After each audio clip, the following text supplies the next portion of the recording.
nggak ada Nggak sama. bedanya. Anak huruf kecil A dengan huruf kecil. Itu dengan terjemahan, huruf Pak. bukan Terjemahan yang udah terjemahan. Kamu nggak diterjemahkan. Ada paham. huruf besar, huruf Kamu sendiri kecil. yang nggak paham. Kamu Begitu yang nggak juga paham, dengan Pak. penulisan. Aduh, Begitu Pak. juga dengan Jangan bikin penulisan malu, roh. Pak. Aduh, Pak. Aduh, Pak. Roh huruf Jangan bikin besar dengan malu, Pak. huruf kecil itu beda. Aduh, Pak. Jangan bikin malu, Gitu. Pak. Data yang Yang bikin berbicara, malu Pak. kamu yang nggak mampu, nggak Pak. bisa. Aduh, Pak. Aduh, Kamu jangan, Bapak. kamu Kok jangan umurnya udah paksa berapa kok keyakinan. belum tahu juga sih original teks. Bapak lebih percaya original teksnya atau bukan Originalnya ini, Pak. original Ini, teksnya, kan? Pak? Iya. Iya. Pak, Kita buka- pertanyaannya, Bapak lebih percaya original teksnya atau bukan original teksnya, Pak? Yang mana yang bukan original teks di sini? Mana yang original dan mana yang bukan? Pak, Ini sudah dengerin. original ini, Pak. Dengerin baik-baik pertanyaan saya, Pak. Dengerin Ya, baik-baik. coba, Bapak ya. lebih percaya original teksnya atau Bapak lebih percaya yang bukan original teksnya? Percaya original teks lah. Nah, itu gampang kan? Itu Coba deh. gampang. Makanya lihat. Nah, lihat ya. Mana tadi kamu sorot di layar ini? Ini. Anak Allah. Ini dari kata anak Allah ini, anaknya nih, Huyos. Terus sama juga di Roma juga sama. Nih, Mana Roma? ini ya Allah. Ya, mana coba? Ini coba katanya udah besar loh ini, Pak. Iya, mana tulisan anak Allah itu? Ini ya anak Allah. Ini aku liatin kode untuk tulisan anaknya. Sama ya, Huyos juga 5207. Anak huruf besar yang huruf kecil beda arti. Astagfirullahaladzim. Ngotot juga di original teksnya ada minta. Noise Natalia, mohon di mute. Noise. Natalia, ini satu lagi TikTok. Ada dua Natalia. Oh, Natalia satu ini. Natalia TikTok di mute dong. Nah, udahlah anak Allah udah kayak gitu ya, udah jelas. Jangan dipaksakan diterjemah, kembali ke originalnya, semua teksnya sama. Kita maju lagi dulu sedikit. Oke, silakan Ustaz, silakan. Oke, baik. Nah, jadi konteksnya di sini adalah yang dicobai adalah Yesus, ya. Bahwa yang dicobai ini adalah tentu manusia karena tidak mungkin Tuhan dicobai. Tapi Anda, Pak Preming, memaksakan bahwa di situ adalah anak Allah yang diyakini sebagai Tuhan itu sendiri, kan gitu. Nah, kembali Pak Preming, saya minta dulu sebelum kita lanjut nih, enak diskusinya.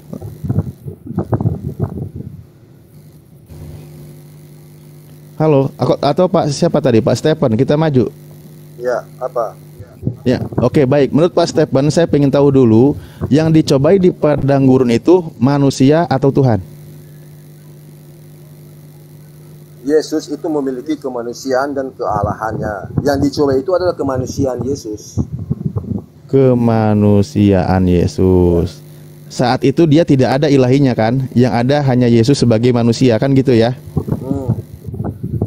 Nah gitu, ini cepat selesai kalau gini. Makanya Pak Preming tuh kalau jawab itu jangan diputar-putar gitu loh. Cepat selesai kayak tadi. Ini yang keempat loh Pak. Saya jawaban yang sama dengan Bapak. Cuman Pak Preming aja dari tadi subuh jawabannya beda-beda. Oke, artinya kita baca ya.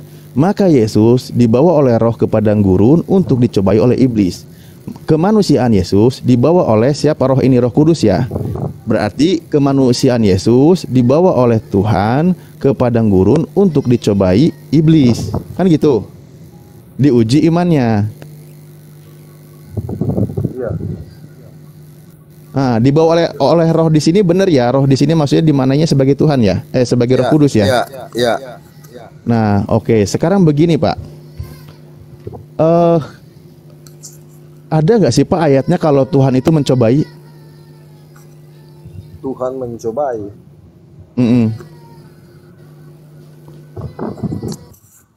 Maksudnya ayat yang mana nih Pak? Kalau ada ayat di dalam Alkitab. Oke, baik. Ada ayatnya ya. Saya bukain ya. Gini. Sebentar. Nah, di sini menarik ya. Bapak baca Yakobus 1:13. Nah, dengerin di sini kuncinya. Apabila seorang dicobai, janganlah ia berkata, percobaan ini datang dari Allah. Sebab Allah tidak dapat dicobai oleh yang jahat. Udah di situ.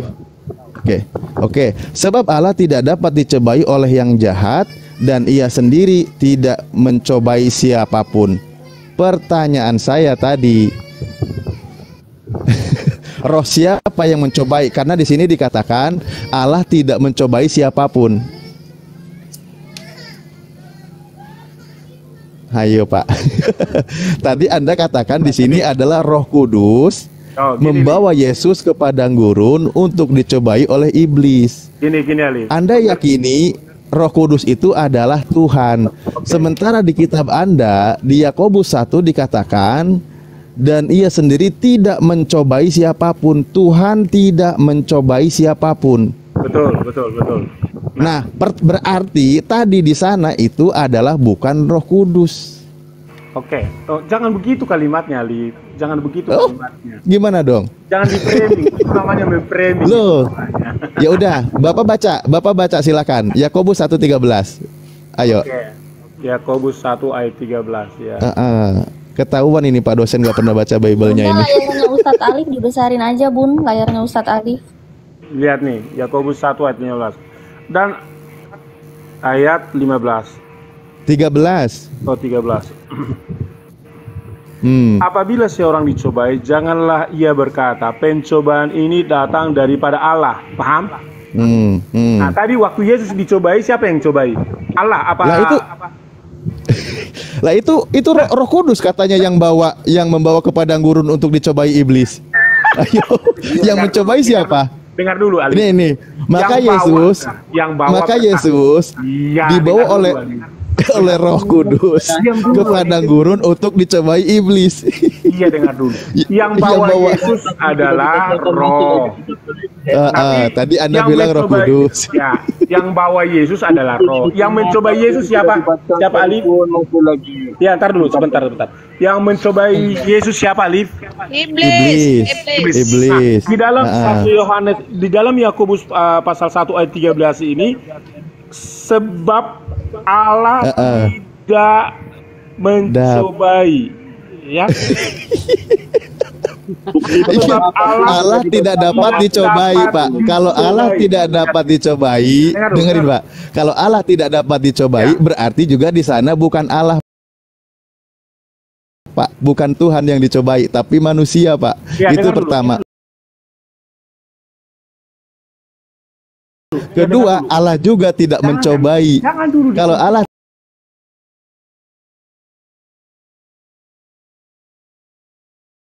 tidak mencobai, berarti tadi di sana bukan Roh Kudus, karena Roh Kudus Anda yakini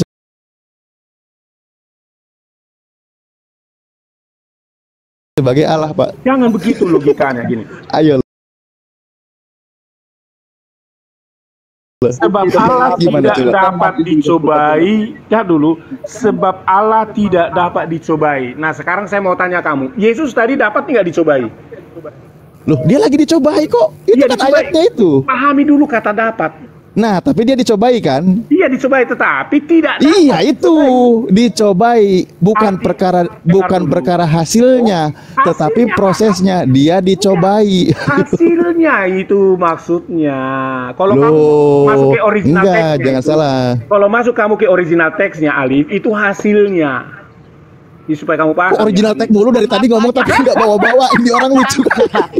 Ya, saya baca ya. Saya baca dulu ya. Dengar dulu. Dengerin. Itu maksudnya. Dengerin Pak terangkan. Dengerin Pak terangkan. Saya mencobai. Iya, dengerin. Begini bunyi ayatnya begini. Anda ini ngarang gitu. Gini. Sebentar. Dia itu dicobai. Nih ya udah. Saya buka aja ayatnya ya. Anda ini kok.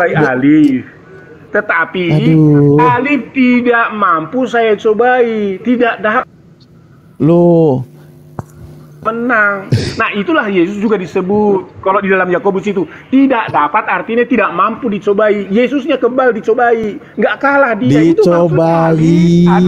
Nih dengerin nih baca ya. Nih bunyinya nih. Anda ini kok melintir kitamu sendiri dari tadi. Nih baca ya. Berbahagialah. Dengerin. Berbahagialah orang yang bertahan dalam pencobaan. Berarti dia dicobai toh? Ya. Nah, itu dicobai. Iya, bertahan dalam kan? pencobaan. Iya, Iya, dalam betul. percobaan. Nggak dapat kan? Nah, Ali, nah, tidak sementara dapat statement di dicobai. ayat berikutnya, nih ya, dengerin Yesus saya selesaikan dicobai, bacanya. tetapi Dengerin. tidak dapat dicobai, itu beda, Ali. Beda. Lah iya, dia Yesus dicobai. Iya, tapi tidak dapat dicobai. Aku mencobai Ali, tapi tidak bisa saya cobai. Itu maksudnya. Yesus dicobai, tapi tidak dapat dicobai. Itu gimana narasi begitu? Karena Yakobus pasal 1 ayat 13. Sebab Allah tidak Ini dapat gimana dicobai. sih ngomong? Sebab Allah Yesus tidak dapat dicobai. oleh yang Iya, taat. Sebab Yesus tidak dapat dicobai. Tidak. Yesus dapat. dicobai, tapi tidak dapat dicobai. Ini maksudnya gimana ini narasi? Tidak berhasil. Nah, itu yang jelas. Tetapi poinnya dia itu dicobai. Ya, tetapi tidak Nah. berhasil kan?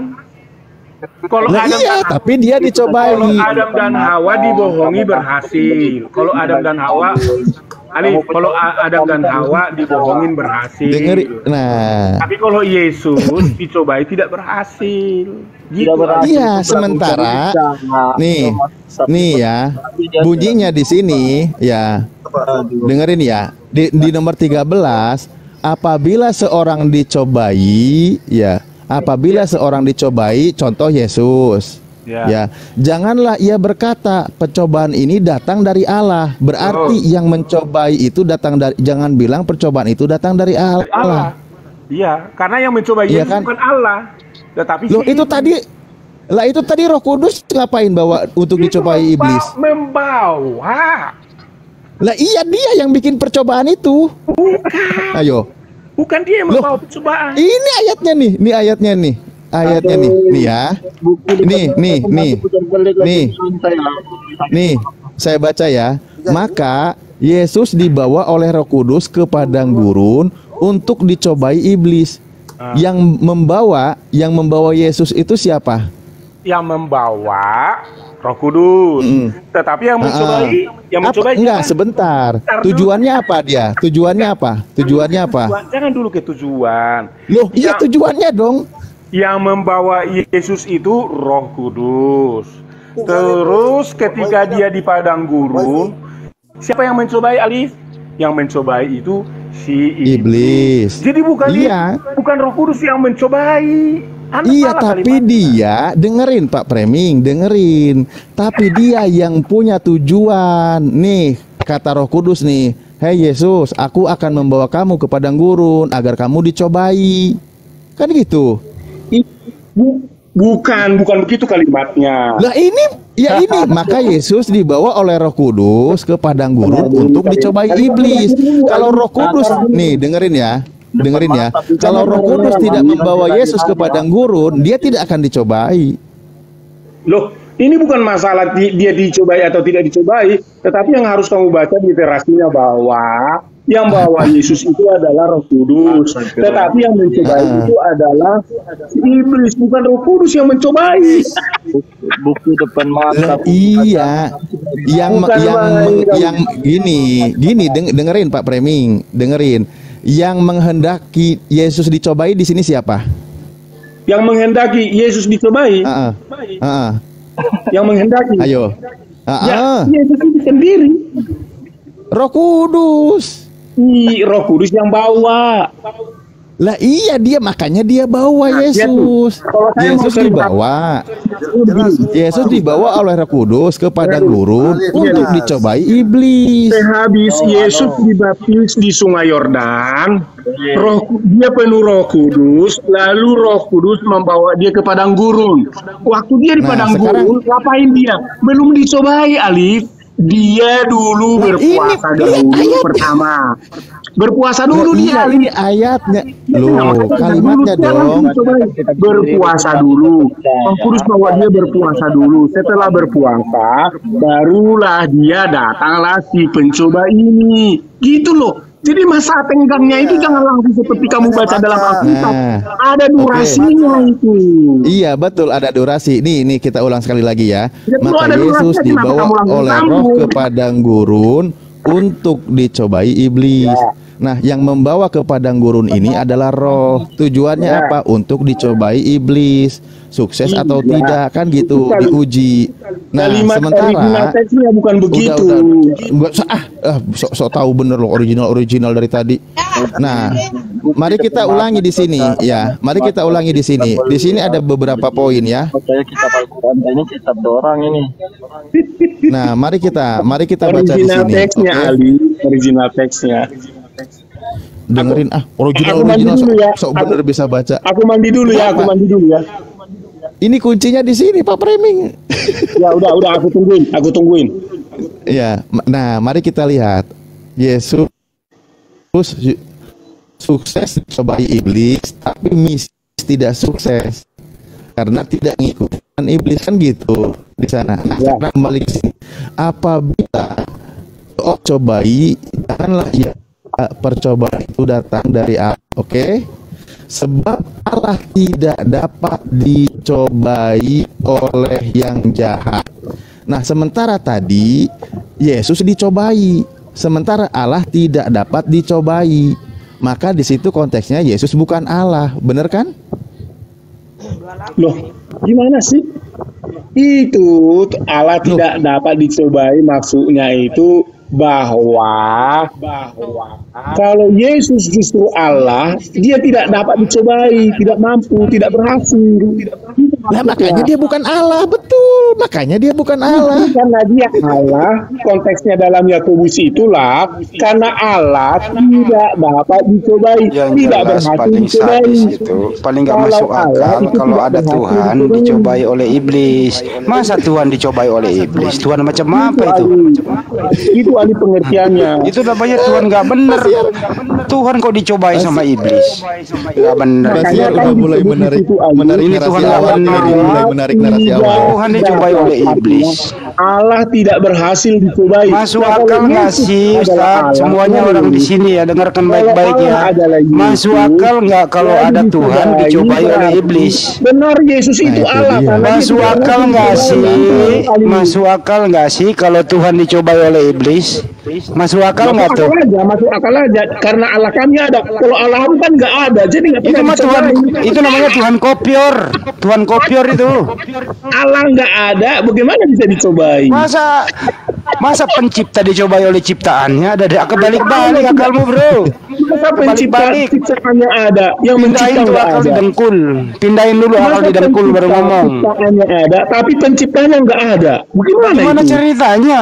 Pencipta Bagaimana dicobai ceritanya? oleh iblis. Ciptaan ada, tapi Ya penciptanya nggak ada. ilah, pencipta dicobai oleh iblis. Parah ini. Bagaimana ada ciptaan, sementara penciptanya nggak kelihatan? Bagaimana itu?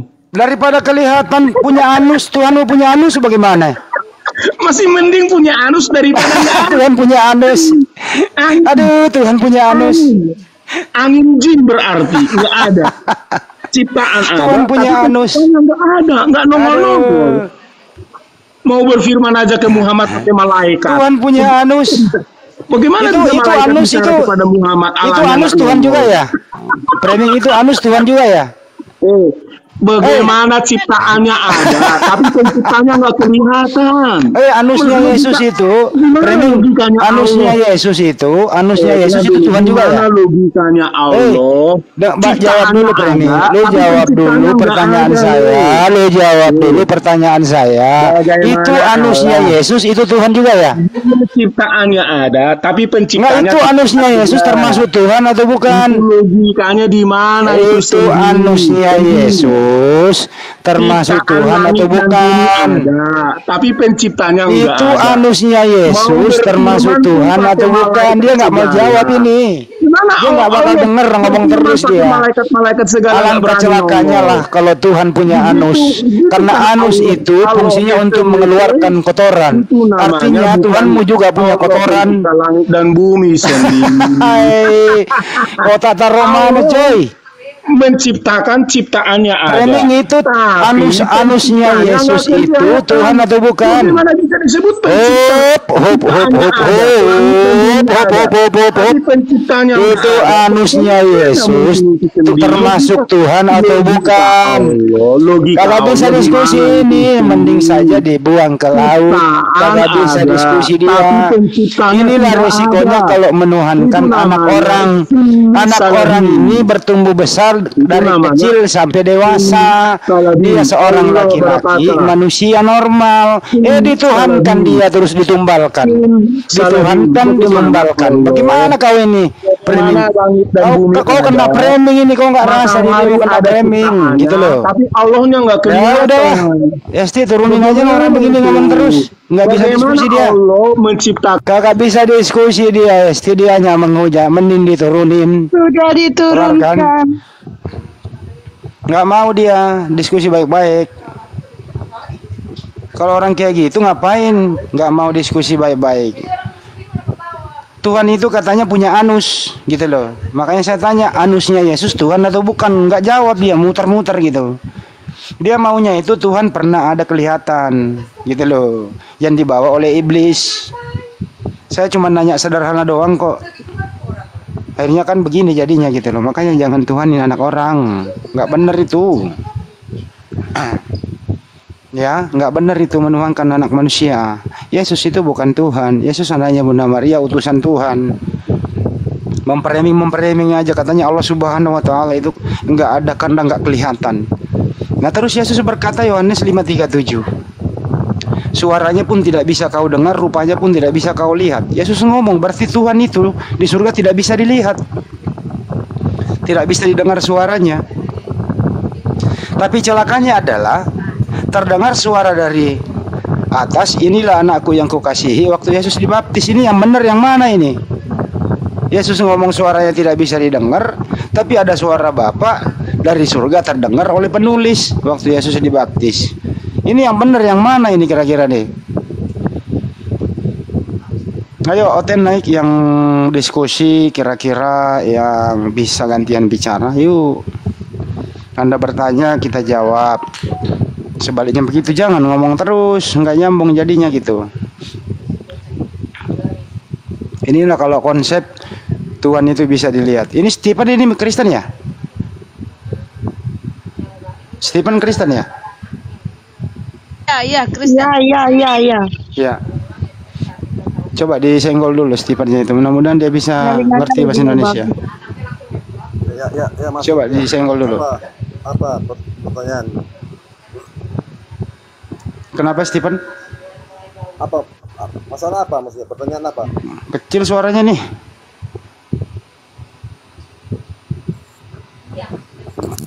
Apa Aku pertanyaannya? Dia ngomong apa?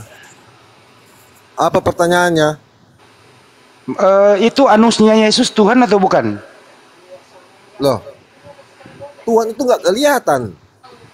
Siapa yang bisa lihat Tuhan? Berarti Yesus bukan Tuhan. Manusia siapa yang bisa lihat Tuhan?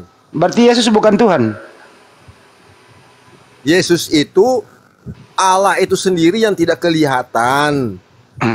Nah, coba punya kitab situ. Yesus Ya, kelihatan, Bang Stephen. Iya. Yesus pernah kelihatan nggak? Lihat aku baca ya. Ntar dulu, jangan usah baca. Yesus itu kelihatan atau tidak, Bang? Kelihatan, manusia kelihatan. Oke, kalau kelihatan bukan Tuhan ya? Bukan Tuhan. Berarti Yesus bukan Tuhan. Yesus itu ada di dalam. Gimana sih Pak, ini bahasa Indonesia loh ya? Menurut Anda Tuhan itu nggak kelihatan, Yesus itu kelihatan. Berarti Yesus bukan Tuhan, betul? Aku baca. Tunggu, aku baca dulu supaya paham. Aku baca dulu supaya paham. Kenapa sih nggak mau dipermudah, Pak? Kenapa selalu dipersulit? Kenapa harus dipersulit, Pak, kalau bisa dipermudah gitu loh? Jadi hari kemerdekaan loh. Merdekalah dari sedikit doktrin, Pak. Merdekakan diri Anda dari doktrin, gitu loh. Lihat, aku baca, dengar supaya paham. Percayalah kepada, dengar supaya paham. Pertanyaanmu tadi. Ya, apa itu, Pak? Percayalah kepadaku. Ku ini Yesus. Ya.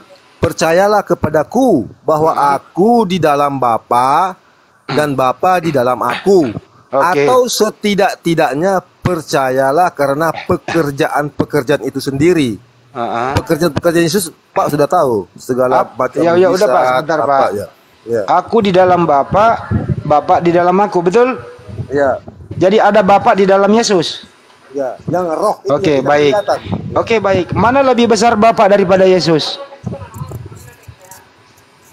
Bapa itu lebih besar daripada Yesus yang manusia. Berarti, Kemanusiaannya Yesus. Stop. Ya, Stop. kemanusiaan Berarti, Yesus. stop. Berarti lebih besar masuk kepada yang lebih kecil gitu. Bukan lebih besar daripada ini yang ada ukuran. Mana lebih besar Yesus daripada Bapa? Ini kamu pikir ini besar yang bagaimana? Besar badannya. Bapak, besar ini main kata lo ya. Yesus berkata, Bapa lebih besar daripada aku. Betul? Iya. Oke. Berarti yang lebih besar masuk kepada yang lebih kecil, Yesus. Betul? Ya, Yesus yang manusia, ya. Oke. Apakah manusia mampu menampung yang lebih besar itu? Allah itu Maha Kuasa. Hah? Bisa. Bisa. Meleduk dong, Pak. Nah, makanya saya sudah kasih contoh tadi. Nah, coba Bapak terangkan. Bagaimana yang lebih besar masuk kepada yang lebih kecil, Pak? Contoh nih. Saya kasih Contoh, Pak ya. Iya, Bola saya kasih tenis, bola sepak bola, bola yang dipakai sepak bola masuk ke dalam bola tenis. Itu beda, masuk akal nggak, Pak? Itu nggak masuk akal karena beda. Oh, nggak masuk akal itu. Yang saya kasih contoh begini, dengar dulu, ya, Pak. Coba, Pak. Nah, dengar ya, dengar baik-baik. Yang tidak kelihatan ini ya. Contoh. Seperti yang saya sampaikan tadi. Tahun 98, ya. Soeharto lengser. Apa hubungannya ya? Dengar dulu, Pak, jangan dulu bantah. Pada waktu itu Pak Wiranto itu sebagai Panglima ABRI. Pak Wiranto katakan begini, sekalipun Soeharto lengser, apa hubungannya? Dengar dulu. Sekalipun Soeharto lengser, ABRI tetap melindunginya. Dia berbicara atas nama ABRI. ABRI itu tidak bisa kelihatan, Pak. Dia nama institusi negara. Ini contoh. Seperti Allah itu sendiri yang tidak bisa kelihatan. Baik. Tetapi ada di dalam dulu, Pak. Wiranto. Udah stop dulu. Antara Wiranto dan Soeharto, Tuhanmu yang mana? Bagaimana, Pak? Antara Wiranto dan Soeharto, Tuhanmu yang mana? Ini saya kasih. Ya, gue balikin analogimu loh, Pak. Ini contohnya begini. Ya, contoh yang lu bawa, saya balikin bertanya. Dengar dulu, Pak. Akhirnya contoh yang Anda bawa ke lengan sendiri kan? Dengar dulu, jangan monopoli, Pak. Supaya ya, bagus. Silakan, Pak. Dengar dulu. Tadi kan Bapak bilang Bapa lebih besar daripada aku. Bapa ada di dalam aku. Ada di dalam pribadi Yesus yang kecil. Apakah yang besar itu nampung yang kecil? Saya kasih contoh. ABRI itu, Pak, nggak kelihatan. Dia nama lembaga negara, institusi negara. Tetapi ada bersama-sama dengan Wiranto. Karena Wiranto itu Panglima. Baik, ABRI. saya paham. Yang mana Tuhanmu? ABRI atau Wiranto yang Tuhanmu? ABRI. Oh, Tuhanmu ABRI. Ya, itu contoh, Pak ya. Baik, contoh. baik. Jadi yang kami sembah itu, dengar dulu. Yang kami sembah itu Allah di dalam pribadi Yesus Kristus. Paham nggak? Jadi Tuhanmu institusi ya, Pak ya? Lu kasih yang gobloknya ini contoh kamu. Ya, gue balikin ke analogimu, Pak. Jadi jangan bermain kata-kata, Pak. Gue balikin loh. Kamu jangan ini, Pak. Jangan keluarin kata-kata menyerang personal, Pak. Terlalu kerdil ini. Anda yang mengambil analogi kemana-mana Tuhanmu. Iya, itu analogi. Ya, kalau analogi itu mestinya harus nyambung, gitu loh. Artinya Tuhanmu adalah institusi. Berarti kamu nggak paham? Itu hanya paham, ABRI itu institusi kan? Itu contoh. Ya, contoh. Kau tadi mengatakan Tuhanmu adalah ABRI. Artinya Tuhanmu institusi. Itu contoh, Pak. Ya, contohnya itulah aku kembalikan kepada kamu. Contoh hal yang tidak kelihatan. Jadi contoh kamu masuk akal atau tidak? Kamu yang nggak mengerti, Pak. Nggak, contoh kamu masuk akal nggak? Ya, masuk akal. Nah, kalau masuk akal artinya kau akal-akalin sekarang Tuhanmu adalah institusi, betul? Bukan institusi. Loh, ABRI itu institusi atau bukan? Tuhan kami itu Allah. ABRI itu institusi atau bukan? Itu contoh. ABRI itu contoh. Stop. ABRI itu institusi atau bukan, Pak? Itu contoh. Nah, ABRI itu institusi atau bukan? Institusi. Ya, oke, Tuhanmu kan ABRI kan? Itu contoh. Ya, contoh, gue balikin ke contoh. Makanya jangan ambil sembarang contoh. Kena kau nanti. Bukan, berarti kamu harafiah sekali. Oke, ya? makanya kembali aja ke Yesus sama Bapaknya gitu loh. Nggak usah ambil contoh. Nah, sekarang Tadi kan kamu tanya, kembali ke tadi kan topik. kamu tanya yang besar, Ya udah. bisa ke kecil. Itu Sekarang besar. kembali ke topik. Bisa ke Wiranto. Yang mana yang kelihatan? Tuhan itu bisa kelihatan apa tidak? Nggak bisa kelihatan. Tidak bisa. Kalau Yesus kelihatan nggak, Pak? Bisa kelihatan. Ya, Yesus Tuhan atau bukan? Yesus Tuhan. Yesus kelihatan nggak? Kelihatan. Tuhan kelihatan nggak? Makanya Nggak. pahami dulu. Tuhan kelihatan nggak? Makanya pahami dulu, Pak. Pahami Gimana dulu. sih ini orang beranggapan dipersulit? Allah yang ada Iya, di kemana-mana dalam- lagi. Ambil contoh lagi, apa lagi contoh? Kenal pot motor. Motor lagi. Orang nggak bisa nih orang ini debat. Anda nggak bisa diskusi karena kepanjangan. Tadi dari awal Pak Stephen mengatakan gini, Tuhan itu tidak kelihatan. Ya jelas, Yesus itu kelihatan ya Pak? kelihatan. Yesus Tuhan apa enggak? Dia Tuhan, Tuhan kami. Berarti Tuhan kelihatan. Tadi kamu sudah dengar tadi apa yang saya baca? Ini orang nggak, ini kamu ini sadar nggak sih? Atau kamu yang nggak sadar ini? Aku sudah baca tadi. Percayalah kepadaku bahwa aku di dalam Bapa Pak Stephen, Anda ini sadar apa enggak sih Pak? dan Bapa di dalam aku. Yang kami percaya itu Bapa yang ada di dalam Yesus itu, di dalam aku. Aku itu Yesus. Oke, baik. Kalau saya ikuti lagi, sejak kapan ada Bapa di dalam diri Yesus? Sejak kapan? Sejak kapan Pak? Ketawa lagi dia. Ketawa dia. Sejak kapan Pak ada Bapak dalam diri Yesus? Dia itu lahir dari sana, Pak. Dia datang keluar dari sana, Pak. Yesus keluar dari rahim Maria apa keluar dari mana Pak? Lihat, aku baca ya. Aku baca. Baca Pak, silakan baca Pak. Ya. Kata Yesus kepada mereka, jikalau Allah adalah Bapamu, kamu akan mengasihi aku. Oke? Kamu akan mengasihi aku sebab aku keluar dan datang dari Allah. Oke? Kamu tahu Pak, yang keluar dan datang dari Allah itu siapa? Oke. Yang keluar dan datang dari Allah itu siapa? Firman Pak. Firman Allah itu sendiri Pak. Oke. Baik. Terus yang keluar dari rahim Bunda Maria siapa Pak? Itu kedagingannya manusia, Yesus. Oke, jadi Bunda Maria hanya melahirkan daging, gitu. Iya, tapi tidak ada rohnya. Tapi kuasa Roh Kudus itu. Enggak Pak. Anaknya Bunda Maria ini daging saja atau ada rohnya? Salam, selamat malam. Bentar ya Pak Stephen ya, dengerin Pak Stephen. Anaknya Bunda Maria ini daging saja atau ada rohnya? Daging. Oleh Roh Kudus. Enggak ada rohnya? Oleh Roh Kudus dia jadi. Pak, katanya tadi ada Bapak dalam diri Yesus Pak. Iya, Yesus apakah Bapak? Yesus itu bukan ciptaan. Pak. Apakah ada Bapak? Dengerin. Apakah ada Bapak di dalam diri Yesus waktu Yesus dikandung? Bingung jawabnya, bingung. Tunggu, aku lagi merokok, pasang rokok. Bagaimana Pak? Apakah ada Bapak di dalam diri Yesus waktu Yesus dikandung Bunda Maria? Bukan ada Bapak, Pak. Bukan ada Bapak. Tapi karena kuasa Bapak itu yang dia jadikan. Tuh. Pak Stephen dengarkan dulu Pak, statement Anda sendiri loh ya, dengarkan baik-baik. Ada Bapak berinkarnasi. Pak, dengerin dulu Pak. Ada Bapak di dalam diri Yesus. Pertanyaannya, apakah ada Bapak di dalam diri Yesus waktu Yesus dikandung? Ada atau tidak Pak? Ada, kan situ sudah dikatakan Roh Kudus akan menaungimu. Baik. Roh Kudus akan menaungimu. Berarti Bunda Maria pernah mengandung Bapak? Aduh. Tadi kan sudah dikatakan. Aduh. Kena dia, aduh. Enggak, adanya ini kamu ini aduh, kena dia. Aduh. Dengar. Ya. Karena Roh Kudus dia kembali lagi kemana-mana. Ya. Jadi pertanyaan kamu Pak, apakah Bapak ada di dalam kandungan? Makanya dengerin Pak, kalau orang bahasa Indonesia dengerin ya. Dari awal nih. Ada Bapak di dalam diri Yesus. Kan gitu. Ini statement Anda loh ya. Iya.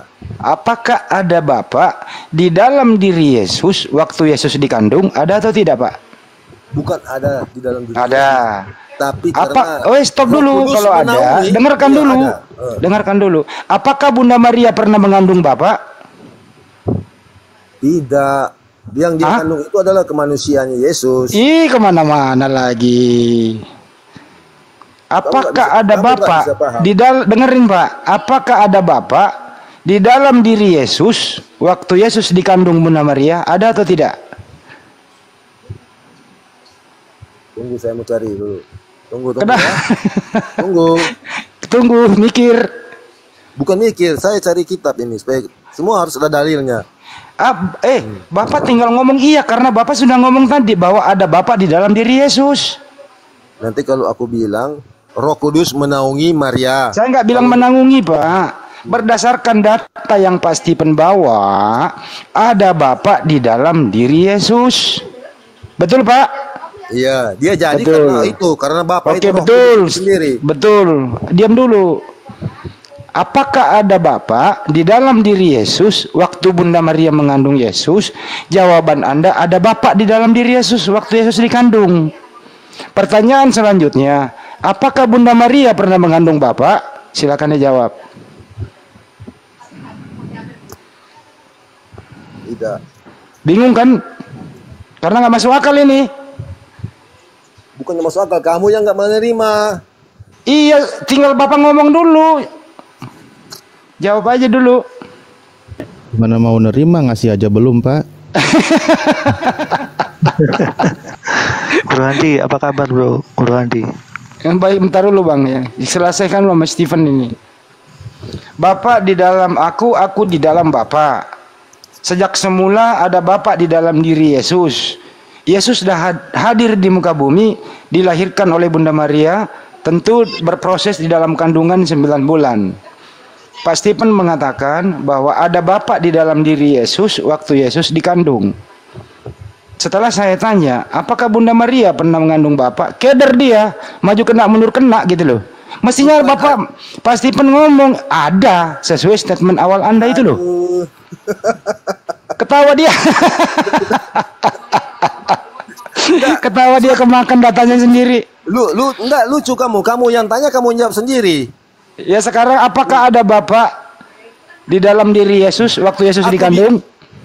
Saya bilang kan Roh Allah menaungi, bukan dikandung-kandung, menaungi Maryam sehingga dia melahirkan dan anak itu disebut kudus. Bunda Maria pernah mengandung nggak, Pak?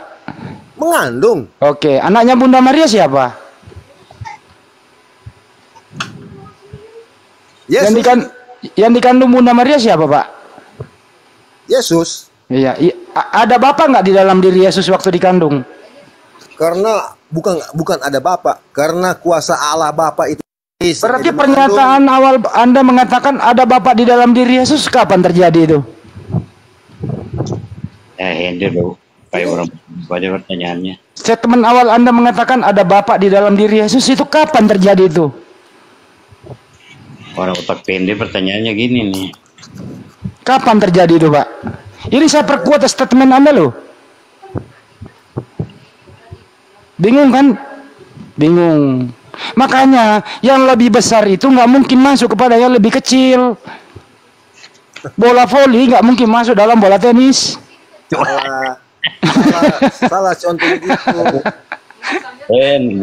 Aduh pertanyaan kamu dangkal banget kayak gurun. Udah Ustadz Alif diambil alih, kasihan kalau sama saya. Ustadz Alif. Iya, karena pertanyaan kamu bodoh. Oh, pertanyaannya bodoh. Pertanyaan bodoh. Iya. Ini orang bertanya berdasarkan statement bro. Ada Bapak, aku di dalam Bapak, Bapak di dalam aku. Itu statementnya Pak Stephen. Artinya ada Bapak di dalam diri Yesus. Pertanyaannya sejak kapan Bapak masuk di dalam diri Yesus? Sejak semula, kata Pak Stephen. Sedangkan Yesus lahir di muka bumi melalui proses dikandung Bunda Maria. Berarti pertanyaannya apakah ada Bapak di dalam diri Yesus waktu Yesus dikandung? Kata Pak Stephen ada. Artinya Bunda Maria pernah mengandung Bapak. Loh. Ini statement kamu yang kita tanyakan. Berarti tapi karena Roh Kudus Roh Kudus di bawah Bapak. Iya, Allah itu sendiri. Oke. Menaungi Maryam sehingga dia mengandung. Bunda Maria itu dinaungi oleh siapa? Ya. Dinaungi oleh Roh Kudus. Kenapa emang? Oke, dinaungi oleh Roh Kudus. Bunda Maria mengandung siapa? Yesus Kristus. Yesus Kristus itu Tuhan nggak? Ya iya dong. Kita umat Berarti, Kristus. berarti Bunda Maria mengandung Tuhan. Ya. Oke, baik. Terus Gini, Tuhannya Bunda Maria siapa? Bro Handi. Sebenarnya Terus sekarang Tuhannya Bunda Maria siapa? Diam dulu kau Bintang. Tuhannya Bunda Maria siapa? Tuhannya Bunda Maria Allah. Bukan Yesus. Lah, itu pertanyaan anu yang paling bodoh. Katanya Bunda Yesus Tuhan. Anda bertanya seperti orang anak TK bertanya. Ya katanya Yesus Tuhan, Pak. Ya, logika. Atau saya permudah aja, Pak Tos. Pak Tos, saya permudah ya. Apakah Tuhan Anda sama dengan Tuhannya Bunda Maria? Ya. Yang Tuhannya Bunda Maria itu siapa? Orang Kristen itu siapa? Anda logikanya dangkal banget. Ya makanya saya tanya kepada Anda. Bunda Maria itu bukan Kristen. Anda Kristen, makanya saya tanya, apakah Tuhan Anda sama dengan Tuhannya Bunda Maria? Sama atau tidak? Anda jangan memaksa pertanyaan seakan-akan Anda tuh memaksa karya ciptaan Tuhan. Berarti Anda nih ateis. Saya ulang kembali ya. Apakah Tuhan Anda yang Kristen ini sama dengan Tuhannya Bunda Maria? Sama atau tidak, Pak? Ya kami percaya. Sama. Saya nggak mikir pertanyaan apa kami percaya gimana sih? Ya, iya. Kok nggak ada yang ngerti bahasa Indonesia di sini? Lia, kamu bertanya tuh kayak orang bodoh. Bunda Maria mengandung bapak, mungkin bapak mama lu kali mengandung bapak lu. Pertanyaan kayak orang bodoh. Jangan framing. Oh ngamuk, ini Roh Kudusnya masukin botol dulu biar nggak ngamuk-ngamuk.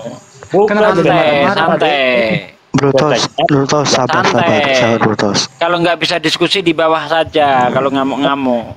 Ini handingnya yang di bawah aja, pertanyaan orang bodoh. Kenapa? Biarin aja lah. Karena ketuhananmu itu nggak masuk akal. Gitu loh. Ini akibat apa? Akibat memaknai ayat-ayat yang kias dimaknai secara harafiah ya gini jadinya. Padahal ketika Yesus berkata aku di dalam Bapa, Bapa di dalam aku, itu bukan berbicara pribadi sebenarnya. Tapi itu berbicara tentang ajaran yang dia bawa itu berasal dari Tuhan. Sehingga orang-orang yang mengikuti Yesus itu sudah sama seperti Yesus di dalam Bapa. Yohanes 17 ayat 21. Oh, baca Ibrani 8 aja. Ibrani 8 berapa? Baca dari Ibrani 8 sampai selesai. Nah, masalahnya ini loh, masalahnya konteks Tuhan itu berbeda dengan pemikiran perspektif kekristenan gitu. Tuhan, karena kan kalau di Kristen itu kan ada istilah Allah dan Tuhan gitu loh. Nah, makanya konteksnya berbeda, akhirnya ya nggak nyambung omongannya. Iya, karena berbeda, karena Anda tuh nggak percaya, tapi kami tuh percaya. Kok Anda nggak percaya karena Anda tuh merasa konteks itu berbeda karena Anda nggak percaya. Paham gak sih? Bukan, karena gini loh, maksudnya sebentar, maksudnya Bro Hadi itu, loh, saya ini juga bukan Muslim loh. Maksudnya Bro Hadi Tuhan itu yang dimaksud Tuhan itu, karena gini, yang dimaksud Tuhan itu ya Allah itu yang dimaksud. Makanya kalau digabung ya nggak nyambung. Nggak nyambungnya di mana? Ya nggak nyambung itu. Teman kita yang nggak nyambung, gitu loh. Makanya saya bilang sebelum diskusi Indonesia sudah merdeka, ya diskusilah pakai belajar bahasa Indonesia yang baik, yang nyambung gitu loh. Nggak percaya, makanya lu nggak percaya, makanya lu nggak percaya Yesus, bro. Bukan masalah percaya, Pak. Bahasa Indonesia dulu diluruskan. Bahasa Indonesia dulu kan. Lu Oke, sekarang saya bahasa Indonesia ya. Dengerin saya bahasa Indonesia nih. Apakah Tuhan Anda Kristen ini sama dengan Tuhannya Bunda Maria? A sama, B beda. Silakan. Bahasa Indonesia loh. Itu pertanyaan orang goblok yang harus dibaca. Ngapain? Udah turunin aja lah kalau bahasanya terlalu kasar gini. Iya, turunin kalau bahasanya terlalu kasar, turunin lah, nggak enak kita debat begini. Ini mah apa ini? Tukang ngepel gereja ini, bukan pendeta ini. Ya, nggak enak bahasamu. Pakai bahasa yang baik lah kalau mau dialog. Satu-satu kalau mau berdeka, jangan nyerang, jangan motong. Nggak usah lah pakai kata-kata kayak begitu, bisa nggak? Kita dialog dengan baik. Enggak apa-apa Pak De. Dia itu terinspirasi 1 Korintus 4 nomor 10, enggak apa-apa. Bapak udah baca nggak 1 Korintus 4 nomor 10, Pak? Kalian itu nggak usah mendikte kami. Kalian Bapak udah baca nggak 1 Korintus 4 nomor 10 sehingga mengeluarkan kata itu? Kok Anda yang menekan saya untuk membaca? Anda siapa? Oh, berarti Anda nggak tahu Bible, Pak ya? Anda aja yang baca. Bapak nggak ngerti Bible ya? Bos, kalau Anda mau membaca Alkitab, Anda berdoa dulu, minta tuntunan Roh Kudus, baru Anda bisa tahu. Minta dulu ke Roh Kudus. Oke, sekarang panggil Roh Kudusmu bantu. Panggil Roh Kudusmu bantu. Bantu apa? Kau panggil Roh Kudusmu, pakai Roh Kudusmu bantu kau sekarang ya. Mau bantu apa?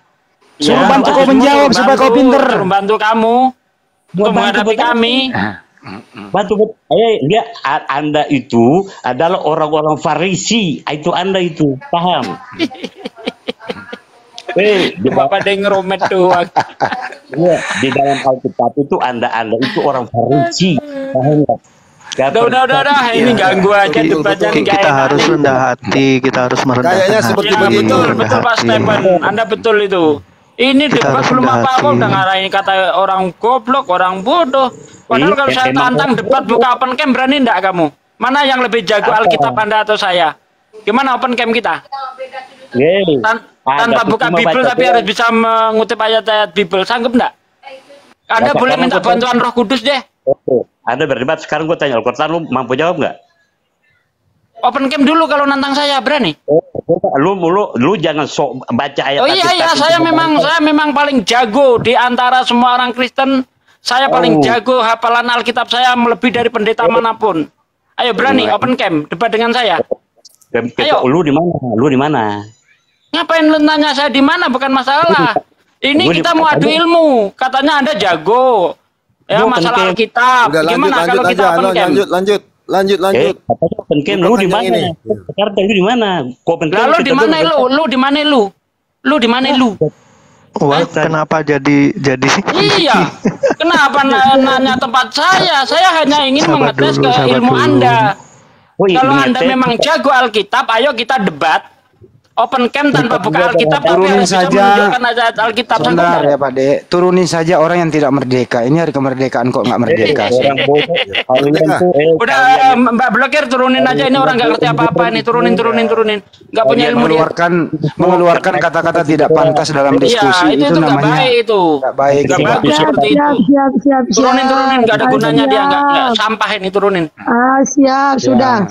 Turunkan saja. Mari kita diskusi, jangan mengeluarkan kata kotor. Ini ya, di hari kemerdekaan ini kita merdeka dari segala doktrin yang merusak akal sehat kita. Merdeka seperti itu. Mari kita merdeka keluar dari doktrin yang merusak akal sehat kita, supaya kita bisa mengerti bahasa Indonesia dengan baik. Gitu ya. Itu mari merdeka kok masih begini gitu loh. Mana persatuan dan kesatuan Anda? Mana toleransi dalam berdiskusi mengeluarkan kata-kata tidak pantas? Nggak bagus itu. Kalau tidak bisa menjawab pertanyaan, ya mending bilang, oh maaf ilmu saya belum nyampe, next saya akan belajar lagi. Itu lebih elegan daripada pertanyaan dibilangin goblok, orangnya dibilangin kayak gitu. Nggak bagus loh itu. Oke? Tunjukkan keahlianmu, kemampuanmu di sini. Pakai data kalau diskusi gitu loh. Oke? Oke, setuju? Oke, lanjut. Setuju Pak Stephen? Lanjut. Ya, Pak Stephen juga tadi dicabut, Pak. Tadi Anda mengatakan juga kayak gitu kepada saya. Apa saya kata? Lupa juga dia omongannya Ustaz Ali. Ya udah Ustaz Ali ambil alih deh ke Pak Stephen. Silakan Ustaz. Aduh. Ngomong-ngomong kita kembangkan ya. Hari ini kan temanya kemerdekaan nih. Kita coba kembangkan makna merdeka. Ya, nanti kembangkanlah, mungkin kawan-kawan yang lain juga mengomentari. Pertanyaan saya begini Pak Stephen ya, tentang kemerdekaan. Kalau saya mengutip dulu dalam Al-Quran itu bahwa salah satunya adalah nama surah Al-Fat. Al-Fat itu kemenangan, kemerdekaan. Sehingga bunyi ayat pertama, Bismillahirrahmanirrahim, Inna fatahna laka fatham mubina. Sungguh telah kami memberikan kemenangan kepada engkau, kemenangan yang nyata gitu dalam Al-Quran. Bahkan di situ Allah mengampuni dosa-dosamu yang telah lalu dan yang akan datang kepada Rasulullah dan juga umat Islam. Ya, umat Islam yang bersama dengannya mengikuti ajarannya juga merdeka, selamat, masuk ke dalam surga. Nah, itu poinnya, kemerdekaannya. Kita kembangkan makna merdeka ini ya. Kita kembangkan. Nah, saya menarik di sini. Ketika saya bertanya kepada kawan Kristen, prinsip iman kawan Kristen selalu tentang masalah penyaliban Yesus. Karena itu prinsip utama sejauh yang saya diskusi. Nah, sekarang saya tanya, ketika Yesus dalam keimanan Anda mengatakan bahwa Yesus dengan matinya Yesus di kayu salib telah menebus dosa manusia, kan gitu? Saya klarifikasi dulu nih sebelum lanjut karena di sini sering ada beda jawabannya. Iya. Oke, masih sepakat ya. Artinya, Iya, saya sepakat juga. Oke, baik kalau gitu ya. Kalau sepakat, artinya dalam pemahaman Kristen berarti ya bahwa di dalam Kristen, Yesus disalib telah merdeka dari dosa karena sudah dihapus dosanya. Betul begitu, Pak? Iya. Oke. Nah, kita harus ini. Saya baca, Pak. Saya baca ini. Saya baca masalah kemerdekaannya. Saya baca. Ini di Injil Yohanes 8 ayat 3. Kembangkan makna. Maksud saya kembangkan makna loh ya. Ya, silakan. Ya. Saya baca Injil Yohanes 8 ayat 36. Yohanes 8 ayat 36. Jadi apabila anak itu memerdekakan kamu, kamu pun benar-benar merdeka. Oke, itu aja. Jadi gimana maksudnya itu, Pak? Iya, lewat penebusan. Lewat penebusan? Iya, dengan matinya dia di atas kayu salib. Oh, karena tradisi. Iya. Ya udah, berarti masih sepakat dengan statement di awal. Nah, sekarang begini, Pak. Kalau Kristen sudah ditebus dosanya, artinya sudah merdeka, sudah tidak ada dosa lagi. Iya. Betul, Pak? Ya, artinya karena apa, Pak? Allah itu kudus bagi kita, suci, kudus. Gitu. Allah tidak mau bersekutu dengan yang jahat, yang iblis. Bapak bisa paham dari konteks pertanyaan saya barusan, Pak?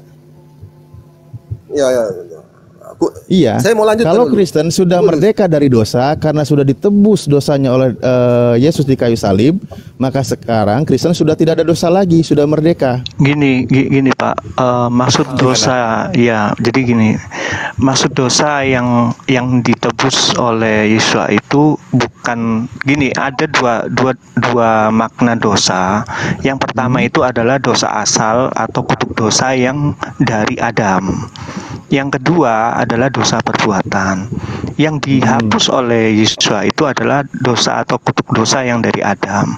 Maka kita, karena gini, upah dosa adalah maut. Jadi semua manusia itu pasti binasa. Maksud binasa ini adalah dia itu pasti akan jatuh di dalam kegelapan, maksudnya ya bisa bilang masuk di neraka lah, seperti itu. Oke, baik, terima kasih, Pak. Jadi yang tetap ada dari kita itu adalah dosa perbuatan. Itu jadi ada perbedaan dosa yang dimaksud itu. Oh, jadi yang sudah merdeka ditebus dari dosa itu adalah dosa asal. Ya, betul. Bukan dosa perbuatan. Bukan. Oke, artinya bayi yang baru lahir di Kristen itu sudah ditebus dosanya gitu ya? Bukan hanya dari Kristen, semua bayi. Karena gini, enggak, sebentar dulu, Pak. Enggak, kita bikin spesifik dulu aja, Pak, biar enggak kemana-mana, karena gini, kalau kita bicara tentang kalau bayi Kristen. Karena gini, Pak, pertanyaan, iya, biar spesifik, Pak. Ini sesuai dengan iman Anda. Sekarang begini, Pak, apa salahnya bayi belum berbuat apa-apa sudah dikatakan berdosa? Oke, gini ya, saat Adam jatuh di dalam dosa, bukan hanya manusia yang dikutuk, bahkan tanah juga dikutuk, Pak. Gitu loh. Maka terkutuklah bumi oleh karenamu, karena engkau akan bersusah payah untuk mencari makananmu. Nah, jadi kutuk dosa ini karena satu orang berdosa, Pak, maka semua ikut terkutuk. Gitu. Oke. Maka semua orang ikut terkutuk. Jadi kalau berbicara tentang tadi bayi, ya bayi itu enggak ini, Pak. bayi itu pasti selamat gitu. Karena apa? Karena dia tidak bisa membedakan mana yang baik, mana yang buruk. Bahkan bergerak saja masih belum gitu. Berarti bayi berarti tidak bawa dosa kalau gitu. Berarti tidak masuk target penebusan dosa Yesus karena dia tidak ada dosa sesuai dengan statement Anda. Terus kedua mengenai Tuhan pun sudah mengutuk bumi. Namun Pak, sebelum Yesus turun pun Tuhan sudah tidak mengutuk lagi. Setelah banjir Nuh, ketika Tuhan berfirman dalam hati, dia sudah tidak mengutuk lagi. Berbeda konteks Pak, berbeda konteks. Loh, tadi Bapak bawa ayat bahwa bumi pun dikutuk katanya. Tetapi sebelum Yesus turun, pasca banjir Nuh, di situ ketika yang ayatnya bahwa berfirman Tuhan dalam hati, dia sudah tidak mengutuk bumi lagi. Artinya tanpa Yesus turun mati di kayu salib, bumi sudah tidak dikutuk. Tanpa harus melakukan penyaliban Yesus. Itu pertama. Kedua, bayi pun ternyata tidak masuk target dalam penebusan dosa Yesus, kan gitu, bener ya? Bukan seperti itu. Gimana jadi? Bukan seperti itu. Kan pemaparan Bapak tadi. Iya, jadi gini, kalau kita berbicara tentang Nuh itu yang dihukum itu kan makhluk hidup yang ada. Maksudnya bumi ini adalah seperti tanah, itu loh. Jadi gini, kalau yang dimaksud di dalam Nuh ini bahwa Tuhan itu tidak akan menghukum dunia ini dengan air bah. Itu konteksnya. Jadi bukan masalah tentang menghapus kutuk dosa dari Adam. Jadi berbeda mengutuk konteks. Bumi, Pak. Tadi Anda Bapak mengutuk bumi juga. Gini Pak, saya bacakan dulu ayatnya ya. Cerita Nuh itu gini, saya bacakan dulu ayatnya. Konteksnya tuh. Ketika Tuhan mencium persembahan yang harum itu, berfirmanlah Tuhan dalam hatinya, aku tak akan mengutuk bumi ini lagi karena manusia sekalipun yang ditimbulkan hatinya adalah jahat dan sejak kecilnya, dan aku tak akan membinasakan lagi segala yang hidup seperti yang telah kulakukan. Tuhan sudah tidak mengutuk lagi Pak sebelum Yesus turun. Jelas Pak ayatnya ya? Iya jelas. Oke, berarti tidak masuk target juga nih. Aduh, anakku. Nah, itu kedua. Nah, tadi mengenai tentang masalah anak kecil tidak masuk target penebusan dosa. Artinya tidak ada dosa waris kalau gitu. Ya, gini.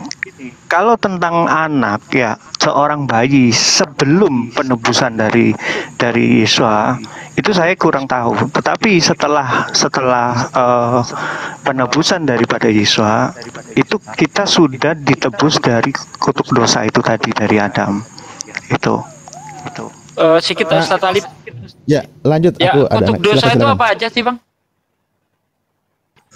Maksudnya untuk dosa gimana? Kutuk dosa itu apa aja? Kutuk dosa ini maksudnya dosa asal dari iya. Saat kan tadi Anda katakan termasuk bumi dikutuk sehingga orang itu susah payah cari makan, betul? Iya, itu juga ada tertulis. Termasuk gitu. Wanita itu nanti kesakitan ketika melahirkan, itu kan termasuk kutuk itu. Kalau yang ya betul, itu termasuk kutuk. Oke. Nah, kalau memang kutuk itu sudah ditebus oleh Yesus, apa sekarang udah nggak ada orang susah payah cari makan? Apa sekarang sudah tidak ada lagi perempuan melahirkan kesakitan? Ya, kutuk dosa ini bukan itu Pak. Yang dimaksud oleh Yesus itu bukan itu. Penebusan dari gini loh, kebinasaan. Saya tadi di awal mengatakan bahwa semua itu pasti akan mati oleh karena dosa. Jadi yang dimaksud adalah kebinasaan yang kekal. Tadi kan pertama saya berstatement bahwa yang ditebus ini adalah kebinasaan kekal oleh karena dosa satu orang, yaitu dari Adam. Itu jadi saya tidak berbicara tentang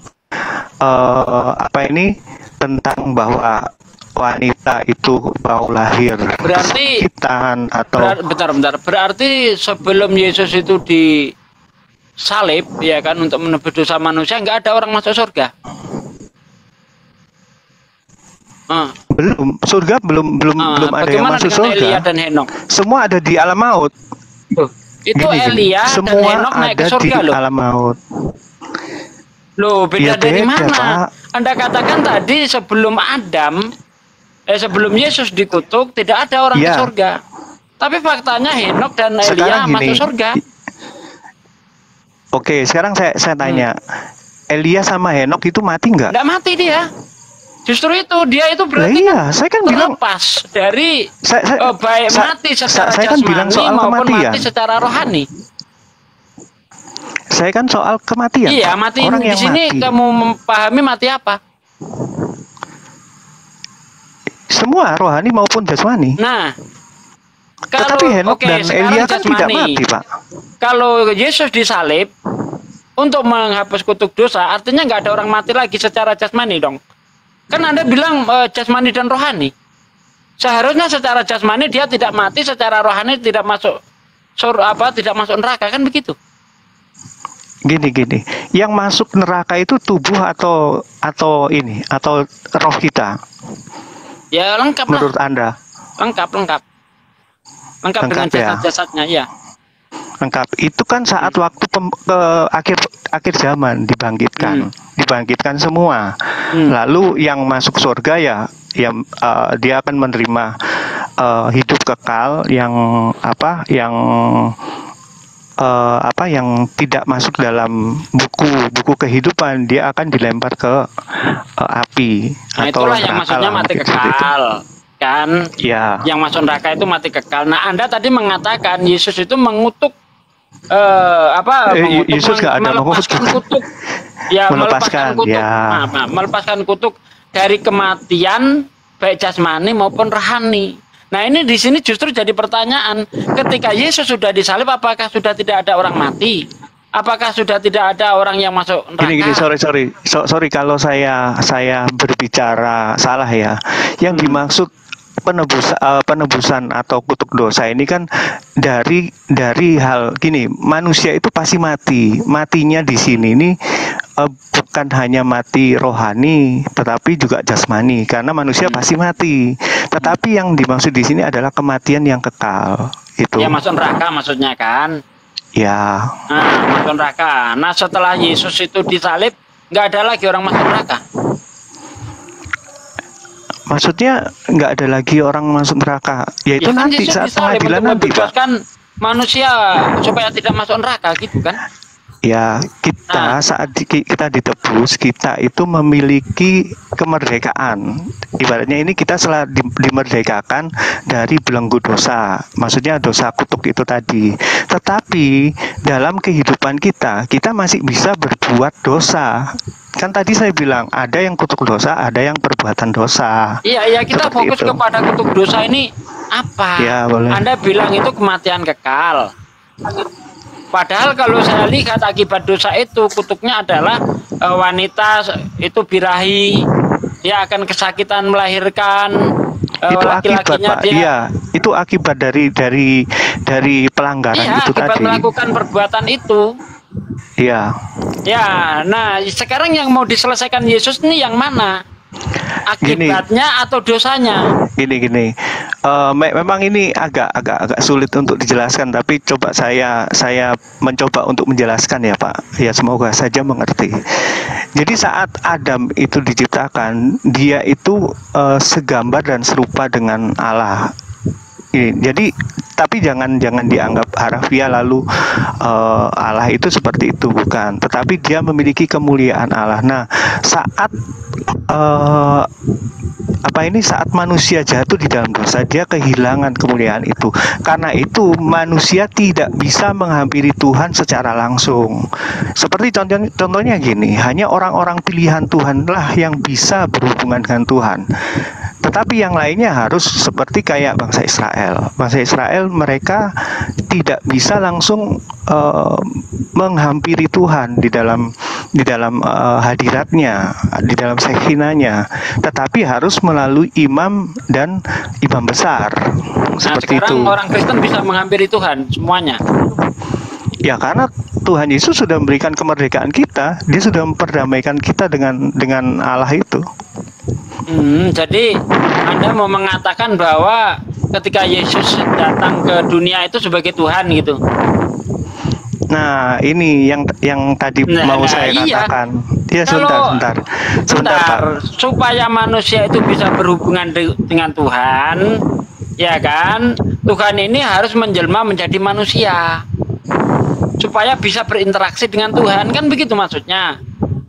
yang menjadi manusia ini adalah firman Allah. Gini, karena kita ada perbedaan cara pandang. Gini, kalau Allah itu maksudnya ada ilah.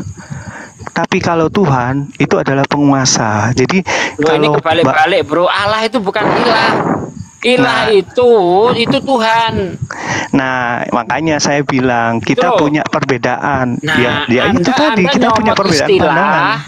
Anda nyomot istilah tapi Anda buang istilahnya itu kamu buang maknanya. Ilah itu bahasa Arab yang artinya Tuhan. Ya, jangan dipretelin itu bahasa whatever orang. lah, mau mencomot atau apa, whatever, karena bahasa itu tidak memiliki agama, intinya di situ. Tetapi di dalam perspektif kami bahwa ilah dan Tuhan ini berbeda. Karena itu makanya tadi debatnya itu nggak nyambung. Ini kebalik-balik ya. Ilah Ya, itu bahasa Arab, Bro, yang artinya ya ini bukan agama ini yang kita bahas. Dalam bahasa umum Arab, ilah itu adalah Tuhan. Sama halnya Allah itu namanya Tuhan. Nah, itu kan gitu loh. ya Jangan ya dicampur-campur. Saya tahu di dalam perspektif Muslim bahwa Allah itu proper name. Iya kan? Iya nggak? Naturnya adalah ilah. Naturnya adalah sesembahan atau ilah, betul? Iya kan? Nah, Tuhan ini kan berasal dari kata Tuhan. Karena karena sesembahan kita pun juga adalah Tuhan, kan gitu. Tetapi bukan Tuhan seperti manusia, tapi Tuhan yang ilahi. Karena itu disebut Tuhan. Gitu kan? Enggak, kita kembali lagi ke masalah penebusan dosa itu makanya itu tadi kita harus itu nanti menyamakan perspektif kemana-mana, dulu. Melebar kemana-mana. Jadi kita kembali ke masalah penebusan dosa. Oke. Sekarang saya tanya sama Anda, ketika Adam ya dilarang oleh Tuhan tidak boleh makan buah yang berisi pengetahuan, itu Adam sudah mengerti baik dan buruk atau belum? Kalau mengerti baik dan buruk, gini, karena kita diciptakan, Adam dan Hawa itu diciptakan, bahkan binatang-binatang, dan di situ mereka tidak ada maksud untuk berbuat jahat, semuanya berbuat baik. Karena apa? Karena tidak ada yang memakan. Saya tanya, Adam sudah mengerti baik dan buruk atau belum? Yang tahunya hanya baik. Yang buruk belum tahu. Belum tahu. Bagaimana bisa tahu baik sementara pengertian baik itu masih tersimpan di dalam buah pengetahuan itu? Dari mana dia tahu? Ya, karena sama halnya dengan gini. Sifat Adam ini sama halnya dengan balita. Ya, anak kecil itu nggak bisa membedakan mana yang baik dan mana yang buruk. Nah, itu dia. Makanya jangan dikatakan Adam sudah ngerti yang baiknya aja. Ya belum mengerti. Sama seperti anak balita itu nggak ngerti baik dan buruk. Ya, saya anggapnya itu baik. Saya anggapnya itu sih baik. Ini dari saya ya. Kalau saya menganggapnya itu baik. Iya, berarti dia ini kan tidak bisa membedakan. Intinya kan itu. Ini baik, ini buruk, belum bisa membedakan dia. Iya. Ya pokoknya semuanya dianggap baik aja. Iya, ya itu tadi. Makanya kan, ya itu kan. Sekarang kan karena dia baik. Itu belum mengerti ini baik dan buruk Adam itu. Ya, karena semuanya masih dianggap baik menurut Anda. Seharusnya Adam ini nggak bisa dikenai dosa. Karena menurut dia baik, maka dimakanlah buah itu. Iya. Ya, seharusnya Adam nggak bisa dikenai dosa. Dia belum bisa membedakan baik dan buruk. Sama seperti orang gila itu nggak bisa membedakan ini baik, ini buruk. Dia telanjang pun nggak masalah. Apakah ketika orang gila melakukan pelanggaran? Teman-teman, ini ganti topik, nanti akan kembali lagi. Terima kasih. Assalamualaikum warahmatullahi wabarakatuh.